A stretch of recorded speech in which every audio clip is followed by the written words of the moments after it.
Hello students, I am Puneet from प्रभ कृपा classes. आज हमारे साथ परमिंदर सर भी बैठे हैं। Hello students. आज हम करने जा रहे हैं कम्युनिकेशन स्किल्स। हम इसके ऑलरेडी 3 लेक्चर्स कर चुके हैं। आज हम इसका 4th लेक्चर करेंगे। थोड़ा सा पीछे देखते हैं कि हमने पिछले 3 लेक्चर्स में क्या क्या किया है। ठीक है। लेक्चर नंबर 1 में हमने किया था meaning of communication, objective of communication, communication process, barriers to communication और मेथड्स ऑफ कम्युनिकेशन। और लेक्चर नंबर 2 में किया था वन वे कम्युनिकेशन क्या होता है, two way communication, importance of communication skills और what is feedback and what steps can be taken to make feedback effective. और इसके अलावा हमने किया था सेमेंटिक बैरियर्स क्या होते हैं। ठीक है। लेक्चर नंबर 3 में हमने किया था encoding a message, role of language in communication, how can we overcome barriers to communication, what are 7 C's of communication और what do you mean by medium in a communication channel. ठीक है। आज हम कर रहे हैं लेक्चर नंबर 4। इसमें हम करेंगे what is the role of environment in communication, what do you understand by barriers to communication और what do you mean by body language। इसके अलावा करेंगे what do you mean by writing skills। ठीक है, तो स्टार्ट करते हैं। what is the role of environment in communication। the physical environment has an important role to play in communication। many aspects of environment such as location, temperature, weather or time of day affect communication। Environment can have negative or positive effects on communication. Noise of machines in factory create disturbances in communication. If the door and blinds in your office are always closed, it sends the message that you are uninterested in communicating। If your office or shop or coaching classroom is on a very busy road, the noise produced by various vehicles can prevent communication and reduce your productivity। The location and inner decoration of your shop also conveys something। A conversation with someone on roadside during a windy day faces obstacles in communication that might not be present in a room on a sofa। So many aspects of environment present different barriers for effective communication। अब थोड़ा सा समझ लीजिए। Environment जो होता है वो communication में एक इम्पोर्टेंट रोल अदा करता है। इन्वायरमेंट के कई एस्पेक्ट्स होते हैं, जैसे लोकेशन, टेम्परेचर, वेदर और टाइम ऑफ डे। ये कम्युनिकेशन को अफेक्ट करते हैं। अब हम एक एक करके करते हैं कि ये लोकेशन और टेम्परेचर वगैरह हमारे कम्युनिकेशन को कैसे अफेक्ट करते हैं। सबसे पहले हम बात करते हैं लोकेशन की। सपोज करो हम किसी फैक्ट्री में हैं और उस फैक्ट्रीज में बहुत सी मशीन्स चल रही हैं जिनके कारण बहुत नॉइस हो रहा है। सपोज करो उसी समय कोई टेलीफोन कॉल आ जाती है मोबाइल पर, हम उसको अटेंड करते हैं। क्योंकि मशीन्स का नॉइस बहुत ज़्यादा है तो हम इसलिए उसकी बात को प्रॉपरली सुन नहीं पाएंगे और सुनने वाला भी हमारी बात को प्रॉपरली सुन नहीं पाएगा। इसलिए ये कम्युनिकेशन के रास्ते में एक प्रॉब्लम क्रिएट हो जाती है इन्वायरमेंट की तरफ से। दूसरा है हमारे पास पॉइंट टेम्परेचर। कि टेम्परेचर भी है जो हमारी कम्युनिकेशन को इफेक्ट करता है। अब ये देखते हैं कैसे इफेक्ट करता है। सपोज करो आप बाइक पर जा रहे हैं, धूप बहुत तेज है, उसी समय आपको फ़ोन कॉल आया, आपने अपनी बाइक रोकी और फ़ोन देखा कि किसी आपके मित्र का फ़ोन है। आप उसका फ़ोन अटेंड करते हैं, वो आपसे कुछ प्रॉब्लम डिस्कस करना चाहता है। तो आप क्या कहेंगे? उस गर्मी में आपका नेचुरल रिएक्शन होगा, आप फ़ोन उठाएंगे और कहेंगे भाई मैं तो सड़क पर हूँ, धूप बहुत तेज है, घर में जाकर आपसे आराम से बैठकर बात करता हूँ। इस तरह जो हमारा बाहर का टेम्परेचर है इन्वायरमेंट का, वो भी हमारी कम्युनिकेशन को अफेक्ट करता है। अब अगला पॉइंट है वेदर। कि वेदर जो है वो हमारी कम्युनिकेशन को कैसे अफेक्ट करता है। सपोज करो आप ट्यूशन से घर आ रहे हैं पैदल और उसी समय आपका एक मित्र जो आपकी ट्यूशन पर नहीं गया था वो आपसे फ़ोन पर पूछ रहा है, चाहता है कि आज मैडम ने आपको क्या-क्या टॉपिक करवाए। तो आप क्या करेंगे? उसका फ़ोन पिक करेंगे। सपोज़ करो उसी समय बारिश हो रही है, आप उसके फ़ोन पिक करके कहेंगे, मेरे दोस्त मैं अभी बाहर हूँ, बारिश तेज़ हो रही है, इसलिए आराम से घर में बैठकर बात करूँगा। इसलिए जो रेनी वेदर है आपका, बाहर हो रहा है, इसके कारण वर्षा के कारण आप उससे प्रॉपर कम्युनिकेशन नहीं कर पा रहे और आप घर पर जाके बात करेंगे। अगला पॉइंट आ गया टाइम ऑफ द डे कि दिन का समय है, रात का समय है या दोपहर है, ये भी कम्युनिकेशन को अफ़ेक्ट करता है। वो कैसे? सपोज़ करो आप अपने किसी दोस्त को किसी विषय में कोई बात करना चाहते हैं, किसी भी सब्जेक्ट पर, आप उसको ऑफ़िस में फ़ोन करते हैं दिन के समय, वो आपका फ़ोन पिक करता है, आपका कम्युनिकेशन पूरा होता है, वो आप कुछ क्वेश्चन पूछते हैं, वो आपको जवाब दे देता है।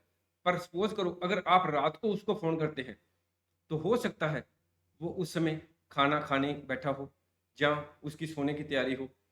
तो हो सकता है कि वो आपको फ़ोन को पिक करके यही जवाब दे, भैया मैं बहुत थका हुआ हूँ, रात का समय है, मैं सोने जा रहा हूँ, सुबह बात करेंगे, ठीक है? इस तरह टाइम ऑफ द डे भी जो है, वो कम्युनिकेशन को इफ़ेक्ट करता है। अगली बात है, एनवायरनमेंट जो है, हमारे कम्युनिकेशन को नेगेटिव और पॉजिटिव दोनों तरीके से इफ़ेक्ट करता है। अगर हमारे ऑफ़िस के डोर्स या ब्लाइंड्स हमेशा बंद रहते हैं, तो इससे दूसरों को क्या मैसेज आता है कि हम किसी से कम्युनिकेशन करने को तैयार नहीं हैं। इसी तरह अगर हमारा ऑफ़िस, शॉप या कोचिंग क्लासरूम एक बिज़ी रोड पर है, जहाँ पर हर समय वेहिकुलर ट्रैफ़िक बहुत ज़्यादा होती है, व्हीकल्स के द्वारा बहुत ही नॉइज़ क्रिएट किया जा रहा है, तो वहाँ पर कम्युनिकेशन में हम आपस में अगर बैठे ऑफ़िस में या शॉप में बैठ के किसी से बात कर रहे हैं, तो कम्युनिकेशन में प्रॉब्लम होती है और इससे हमारी प्रोडक्टिविटी भी कम होती है। इसी तरह हमारी शॉप की लोकेशन और इनर डेकोरेशन भी कुछ कहती है लोगों को। वो क्या कहती है कि अगर आपकी लोकेशन दुकान की बढ़िया है, इंटरनली आपने अच्छी तरह से डेकोरेशन करवाई हुई है, तो कस्टमर्स जो हैं, वो अपने आप आपकी दुकान की तरफ अट्रैक्टिव होंगे। अगर आप सड़क पर खड़े होकर किसी से बात करते हैं, तो इधर-उधर का नॉइज़ भी बहुत होता है, तो आप प्रॉपर्ली बात उससे नहीं कर पाते किसी से भी। पर अगर आप वही बात अपने घर में बैठकर आराम से सोफ़े पर किसी से फ़ेस टू फ़ेस कन्वर्सेशन करते हैं या किसी से मोबाइल पर बात करते हैं, तो आपकी कन्वर्सेशन आसानी से हो जाती है। आप अपनी बात पूरी तरह से कह सकते हैं और उसकी बात सुन भी सकते हैं। इस तरह एनवायरनमेंट के जो डिफरेंट एस्पेक्ट्स हैं, वो इफ़ेक्टिव कम्युनिकेशन के रास्ते में डिफरेंट तरह के बैरियर्स क्रिएट करते हैं। Next, what do you understand by barriers to communication?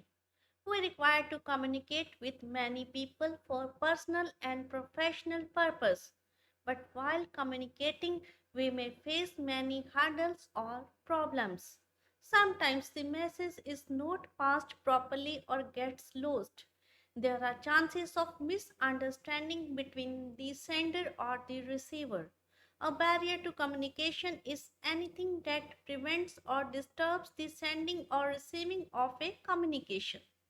Barriers to communication may be physical, environmental, personal, lack of mutual trust, premature evaluation और semantic. सिमेंटिक ठीक है? बैरियर्स।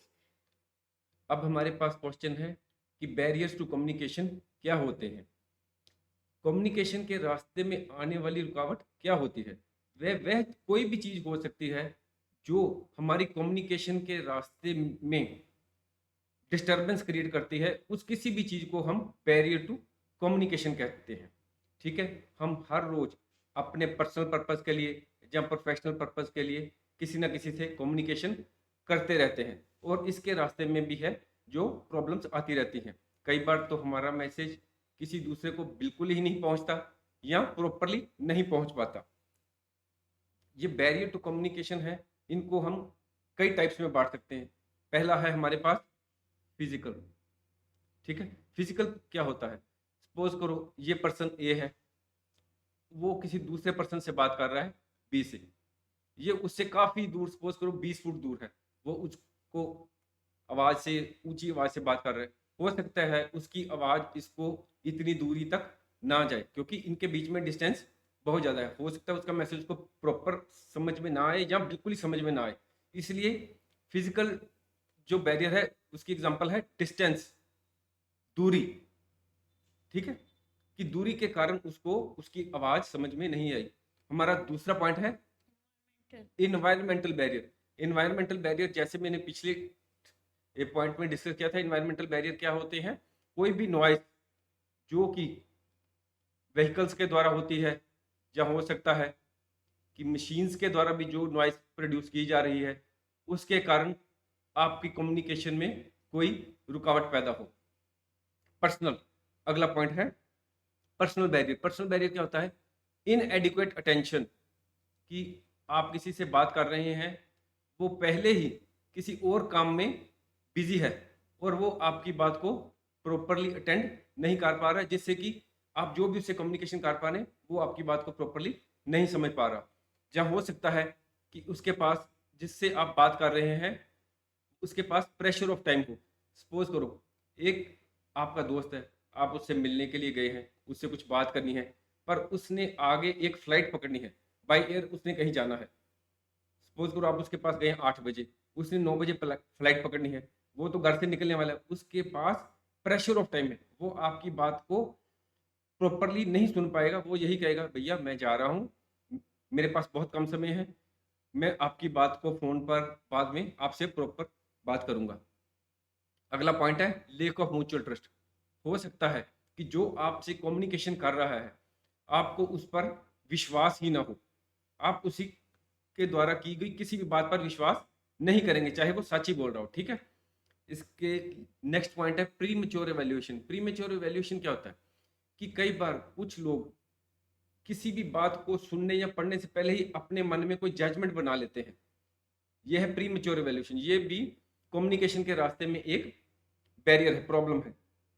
अगला, ये बहुत इंपॉर्टेंट बैरियर है, सिमेंटिक बैरियर। इस पर आमतौर पर आपको क्वेश्चंस पूछे जाते हैं पेपर्स में। सिमेंटिक बैरियर्स क्या होते हैं? कई बार होते हैं कि एक ही वर्ड, वन वर्ड है जो, वो ही डिफरेंट पर्सन के लिए डिफरेंट मीनिंग रखता है। वो क्यों एक ही वर्ड डिफरेंट मीनिंग कैसे रख सकता है? क्योंकि हमारी जो लैंग्वेज है जिसमें हम बात करते हैं, लिखते हैं, वो डिफरेंट पर्सन की डिफरेंट होती है। इसके अलावा हमारा एजुकेशनल बैकग्राउंड, जो हम पढ़े लिखे कितने हैं, इस पर भी डिपेंड करता है। किसी की एजुकेशन कम होती है, किसी की ज़्यादा होती है। हमारा एज फैक्टर भी हो सकता है। इसके अलावा जो हमारा कल्चर है, ये भी इस बात को इफेक्ट करता है कि हम किसी की बात को कैसे लेते हैं, कि किसी ने जो बोला है उसको कैसे लेते हैं। सपोज करो एक चाइनीज है, ठीक है, वो बात करेगा चाइनीज में, और दूसरी तरफ हमारे बॉर्डर पर है इंडियंस, वो चाइनीज में बात कर रहे हैं, वो इंडियन लैंग्वेज में। इंडियन लैंग्वेज कोई भी हो सकती है, हिंदी भी हो सकती है, तमिल भी हो सकती है। इसलिए ये इनके आपस में कम्युनिकेशन बैरियर आएगा लैंग्वेज की तरफ से, ठीक है। इसी तरह सपोज करो कोई पढ़ रहा है, कोई कोई भी टेक्निकल लैंग्वेज ले लें, कंप्यूटर का कोई आदमी है, दूसरी तरफ आर्ट्स का है, वो कंप्यूटर की तरफ यूज करेगा अपनी लेवल पे, और आर्ट्स का स्टूडेंट उसको समझ नहीं पाएगा। इसी तरह कई बार क्या होता है कि एक वर्ड है, उसकी प्रोनाउंसिएशन बोलने में एक जैसी है, स्पेलिंग्स अलग अलग हैं, पर बोलने में एक जैसे लगते हैं।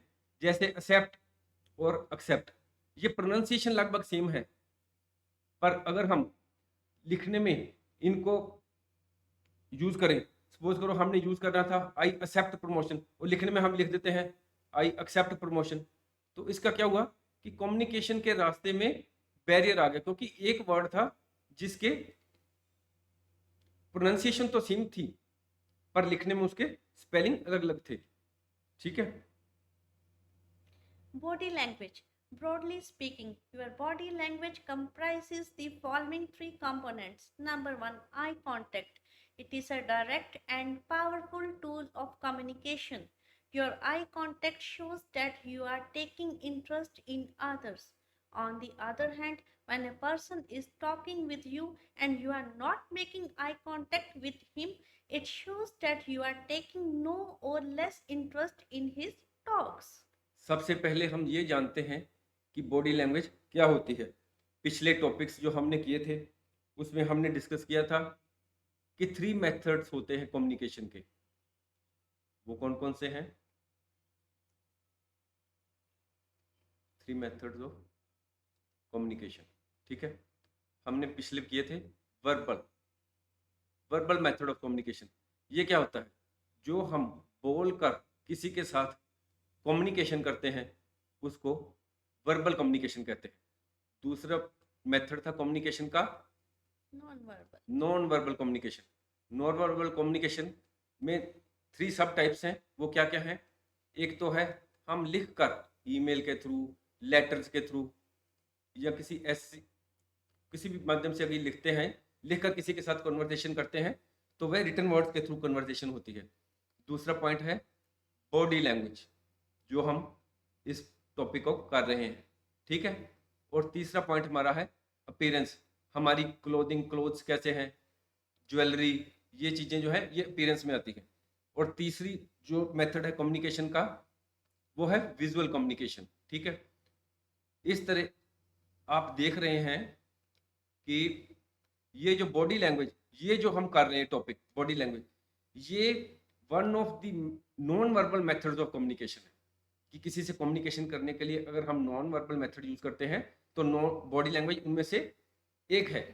बॉडी लैंग्वेज के 3 मेन कंपोनेंट्स हैं। क्या है? Eye contact. ये कम्युनिकेशन किसी से अगर हम कर रहे हैं, तो ये आई कॉन्टैक्ट एक पावरफुल टूल है। अगर हम किसी से बातचीत करते समय उसे आई कॉन्टैक्ट बनाकर रखें, तो इससे क्या लगता है, दूसरे को लगता है कि ये मुझको इंपॉर्टेंस दे रहा है, ये मेरी बात को ध्यान से सुन रहा है।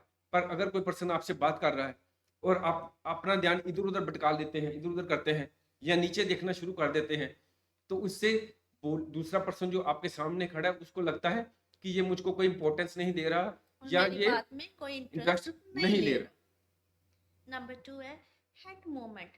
When two or more persons are talking with each other, you will notice that in addition of the movement of their mouths and change in their facial expressions as they talk, they move their heads in quite random way.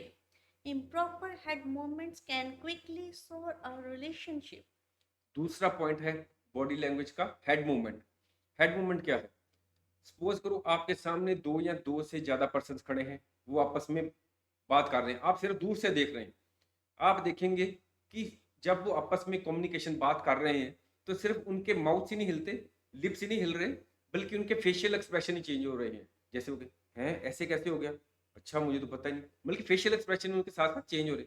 इसके अलावा वो अपने heads को भी साथ साथ हिलाते रहते हैं। चलिए आज आपको छुट्टी है, हाँ मुझे छुट्टी है, बल्कि कोई ना कोई उनकी हेड की मूवमेंट होती रहती है। अगर सपोज करो वो कहता है कि आज मैं छुट्टी, तो आओ बाजार चलें, तो वो कहेगा मेरे पास टाइम नहीं, मैं नहीं जा सकता, बल्कि हेड उसकी मूवमेंट हो रही है। अगला पॉइंट है इम्प्रॉपर हेड मूवमेंट्स। अगर करते हैं आप, तो इससे आपके रिलेशन खराब हो सकते हैं। सपोज करो किसी को चोट लग गई है, ठीक है, तो आप उस पर कर रहे हैं कि बहुत अच्छा हुआ, बल्कि आप ऐसे मूवमेंट कर रहे हैं हेड की, तो इससे आपके रिलेशन उससे खराब हो जाएंगे, क्योंकि वो सोचेगा कि मुझको चोट लगी है तो ये मुझ पर हंस रहा है।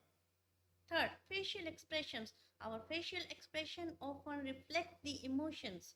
There are 6 main facial expressions that indicate whether we are happy, sad, surprised, angry, disgusted, or afraid. Further, body language also comprises voluntary and involuntary movement of parts of the body such as hands, feet, legs, and shoulders, leading to the expression of feelings such as nervousness, excitement, and anxiety. Facial expression जो है, ये भी body language का एक part है। हमारे जो face पर जो एक्सप्रेशन होते हैं, वो हमारे इमोशंस को शो करते हैं। हमारे फेस के एक्सप्रेशन से पता चल जाता है कि क्या हम हैप्पी हैं, सैड हैं, या किसी चीज़ पर सरप्राइज हो गए हैं, या गुस्से के मूड पे हैं, या अपसेट हैं, या अफ्रेड हैं। बॉडी लैंग्वेज में बॉडी पार्ट्स जो होते हैं ना, उनकी वॉलंटरी या इनवॉलंटरी मूवमेंट होती है। वो कोई भी पार्ट्स हो सकते हैं, जैसे hands, feet, legs.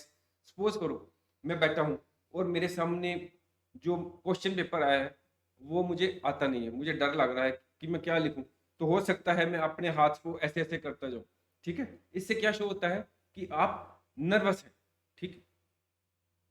Next, writing skills. The ability to write Meaningful sentences, paragraphs which a reader can easily understand is termed as excellent writing skills. We require effective writing skills in almost every industry and for every job. A well written resume with no spelling or grammatical mistakes is essential if you want a new job. In office, we are required to write emails to peers, managers, and clients. अगर सबसे पहला हमारे पास अब question है, writing skills क्या होती हैं? अगर आप लिखने के लिए छोटे-छोटे मीनिंगफुल सेंटेंस लिखें और छोटे-छोटे पैराग्राफ्स में लिखें, जो कि पढ़ने वाले को आसानी में समझ में आ जाएँ, तो इससे क्या होता है, दूसरे को देखने वाले को लगता है कि आपके पास गुड राइटिंग स्किल्स हैं, ठीक है? हम किसी भी फील्ड में हों, किसी भी इंडस्ट्री में हों, कोई भी जॉब कर रहे हों, हमारी जो राइटिंग स्किल्स हैं, वो इफ़ेक्टिव होनी चाहिए। सपोज़ करो हमने किसी न्यू जॉब के लिए ऑनलाइन अप्लाई करना है या वैसे लिख कर भेजना है किसी को बाय पोस्ट, तो जो हम रिज्यूम लिखते हैं अपना, उसमें ये हमें देखना चाहिए कि उसमें कोई भी स्पेलिंग एरर ना हो, ग्रामेटिकल मिस्टेक ना हो। अगर आप उस रिज्यूम में स्पेलिंग में मिस्टेक करते हैं या ग्रामेटिकल मिस्टेक करते हैं, तो इसका अंदाज़ा आप खुद ही लगा सकते हैं कि जिसने आपको सेलेक्ट करना है, वो क्या करेगा, उस पे ठीक क्या है? इफेक्ट पड़ेगा? ठीक है। अगर आप ऑफ़िस में हैं, तो हम सभी को अपनी ईमेल्स लिखनी पड़ती हैं, अपने सीनियर को, जूनियर को और क्लाइंट्स के साथ भी ईमेल्स के साथ कॉरेस्पॉन्डेंस करनी पड़ती है। Whether your job requires a lot of writing or not, people may remember even a few grammatical errors and spelling mistakes from your content. And these minor mistakes may make you seem less capable at the workplace. Even the digital age has not reduced the need for writing, be it emails, online chat, conversations, faxes, or websites updates. All these require excellent writing skills. The reader will form an opinion of you, the author, based on both the content and presentation, and errors are likely to lead them to form a negative impression. The clearer the communication is, the greater will be the chance of a higher success rate. हो सकता है आपकी job में आपको लिखना पढ़ना ज़्यादा ना करना पड़े। हो सकता है आपकी जॉब जो है टेक्निकल नेचर की हो, आप किसी और ऐसे फील्ड में जहाँ राइटिंग की लो ज़रूरत ही कम पड़ती है। पर कभी न कभी तो कुछ न कुछ तो लिखना ही पड़ता है। सपोज़ करो छोटी-सी आपको एप्लीकेशन ही लिखनी पड़ती है, ठीक है? पर अगर आप उस एप्लीकेशन लिखने में कोई न कोई ग्रामेटिकल एरर कर देते हैं या स्पेलिंग मिस्टेक्स कर देते हैं, तो जो आपके साथी हैं, वो उसको ज़रूर याद रखेंगे। और ये जो आपने छोटी-छोटी मिस्टेक्स की हैं एप्लीकेशन लिखने में, इससे क्या होता है आपका इंप्रेशन जो है अपने साथियों पर गलत जाता है और ऐसा लगता है कि आप उस जॉब के लिए कैपेबल ही नहीं हैं। चाहे आज का युग जो है इंटरनेट का है, पर आज भी हमें ईमेल्स पर लिखना पड़ता है, ऑनलाइन चैटिंग कर रहे हैं, फैक्स भेज रहे हैं, वेबसाइट को भी अपडेट करना पड़ता है। इन सब के लिए क्या चाहिए हमें? अच्छी राइटिंग स्किल्स। हम जो भी लिखते हैं, ठीक है? उसके बेस पर ही जो पढ़ने वाला है, हमारी जो जो भी हमने लिख दिया, जो हमारी उस रीडिंग को जो भी पढ़ेगा, उसके बेस पर वो हमारे बारे में एक इमेज बनाएगा। अगर हमारे लिखने में कोई एरर ज़्यादा है, तो हमारा जो नेगेटिव इंप्रेशन जाएगा पढ़ने वाले पर, ठीक है? इसलिए होना क्या चाहिए कि कम्युनिकेशन हमारी बिल्कुल क्लियर होनी चाहिए। अगर कम्युनिकेशन क्लियर होगी, तो हम हमारा सक्सेस रेट है जो, वो भी बहुत ज़्यादा होगा। Be it any field or any profession, writing skill is required. Children who start learning writing skills from an early age achieve high levels of academic success. Make simple, short, and precise sentences that are easy to read and understand. Develop your skills and abilities by reading more and more. Do good research on the topic you need to write. Writing is an art of expressing our views, ideas, and thoughts. Though writing seems easy while thinking about it, many times it results in unorganized and scattered pieces of information on paper. This often creates confusion or sends a wrong message. हम चाहे किसी भी profession में काम कर रहे हैं या किसी भी और फील्ड में हैं, राइटिंग स्किल्स की तो ज़रूरत हर जगह पड़ती है। बच्चे जो हैं छोटे-छोटे हैं, उनको चाहिए कि वे छोटी एज से ही अपनी राइटिंग स्किल्स को इम्प्रूव करना शुरू करें। इससे उनके जो एकेडमिक चांसेस है ना सक्सेस के, वो बढ़ जाते हैं। हमें क्या चाहिए, कुछ भी चीज़ लिखें, छोटे सेंटेंस लिखें, सिंपल लैंग्वेज यूज़ करें, ताकि जो पढ़ने वाला है वो आपकी बात को आसानी से समझ सके। हमें चाहिए हम ज़्यादा से ज़्यादा पढ़ें, इससे क्या होगा, हमारी स्किल्स और एबिलिटीज़ इम्प्रूव होंगी। अगर हम इंग्लिश सपोज़ करो पढ़ते हैं, उसमें हमें चाहिए नोट करें कि कहाँ पंक्चुएशन लगनी है, कहाँ ग्रामेटिकल एरर हम कर रहे हैं। हम ज़्यादा से किसी भी टॉपिक पर हमने जो लिखना है ना, हमें चाहिए उस टॉपिक पर ज़्यादा से ज़्यादा रिसर्च करें। राइटिंग क्या है? राइटिंग एक आर्ट है, हमें अपने व्यूज़, आइडियाज़ या थॉट्स को एक्सप्रेस करने का, ठीक है? देखने में ये लगता है कि राइटिंग बहुत आसान है, पर जब हम लिखते हैं और लिखते समय हम इंफॉर्मेशन अनऑर्गेनाइज्ड रूप में लिखते हैं, तो इससे दूसरे के पास बैड इफेक्ट जाता है हमारा, और इससे रॉन्ग मैसेज आता है और कंफ्यूजन क्रिएट होता है। सपोज करो आपको कोई टॉपिक लिखने के लिए सपोज करो ऐसे दे दिया स्कूल में, माय फादर, आपने सारा ऐसे लिख दिया और आखिर में जाकर आपने लिख दिया my father is a doctor. वो डॉक्टर वाली लाइन तो पहली दूसरी लाइन में आनी थी, आपने तो खीर में अनऑर्गेनाइज, मतलब कि कोई भी जो इन्फॉर्मेशन आपने अपना मैसेज आपको सारा आता है कन्वे करना है ना, उसको भी एक ऑर्गेनाइज रूप में कन्वे करना है। इससे जो है आपका जो इमेज जो है वो दूसरे की आंखों में बढ़ जाता है। A well-written business proposal attracts investors and probable partners. Clear and to the point emails can further impress possible buyers. All written communication should therefore be reread before sending to print or hitting the send button in the case of emails, as it is likely that you may notice problems when you read it fresh. Do the practice of writing daily. Writing skill should not be ignored but rather cultivated. Although not everyone may have good writing skills, improvements can always be done. आप suppose करो किसी business को head कर रहे हैं, मतलब कि आपका कोई बिजनेस है, आप चाहते हैं उसमें ज़्यादा, मतलब कि लोग इन्वेस्ट करें ज़्यादा से ज़्यादा। इसके लिए आपको क्या चाहिए, एक अच्छी सी बनाई हुई ना रिटर्न बिजनेस प्रपोजल है, वो चाहिए। इससे क्या होंगे, जो भी आपके बिजनेस में पार्टनर बनना चाहता है, या कोई फॉरेन इन्वेस्टर है, कोई भी इन्वेस्टर है वो आप में इन्वेस्ट करना चाहता है, उसके चांसेस बढ़ जाते हैं इन्वेस्टमेंट के। अगर आजकल आपको पता है इंटरनेट का ज़माना है, हर कोई ऑनलाइन शॉपिंग कर रहा है, तो वो कोई भी चीज़ कर सपोज़ करो आपसे परचेज़ करना चाहता है, आप ऑनलाइन सेलर हैं, ठीक है? वो आपसे कोई क्वेरी माँग रहा है कि आपके प्रोडक्ट में ये स्पेसिफ़िकेशन है या क्या क्वालिटीज़ हैं। पर अगर आप उसको क्लियर और टू द पॉइंट ईमेल का जवाब दे देंगे, मतलब कि आपकी ईमेल क्लियर होगी और टू द पॉइंट और प्रॉम्प्ट होगी, तो इससे क्या होगा, आपके वो जो कस्टमर है प्रोस्पेक्टिव था, मतलब कि उसने बायर बनना था कि नहीं बनना था, पर उसके चांसेस जो है आपके बायर बनने के बढ़ जाते हैं। आज हम जो भी कोई सपोज करो लिखते हैं, उसी समय हो सकता है आप प्रिंट निकाल कर उसको थ्रू पोस्ट भेजें, या हो सकता है उस ईमेल बनाई है तो उसको सेंड बटन को क्लिक करना। पर कोई भी चीज़ का प्रिंट निकालने से पहले या ईमेल भेजने से पहले 1 मिनट थोड़ा-सा सोचो और उसको टाइम देकर ना उसको थोड़ा-सा पढ़ो। हो सकता है कि आप अगर इसको दोबारा पढ़ें अपनी ईमेल को या लेटर को, तो कोई ना कोई प्रॉब्लम, कोई ना कोई स्पेलिंग में एरर या ग्रामेटिकल एरर हो सकता है। 2 वर्ड्स जो हैं वो आपस में इकट्ठे जुड़े हुए हों, उनको अलग करना पड़े। इस तरह की कुछ भी कोई प्रॉब्लम हो सकती है। अगर आप इसको पढ़ेंगे तो ज़रूर कोई ना कोई आपको प्रॉब्लम नज़र आएगी और आप उसको ठीक कर पाएँगे। हमें लिखने की रोज़ प्रैक्टिस करनी चाहिए, ठीक है? राइटिंग स्किल्स को हमें इग्नोर नहीं करना, बल्कि इनको कल्टीवेट यानी कि डेवलप करना है, इंप्रूव करना है राइटिंग स्किल्स को।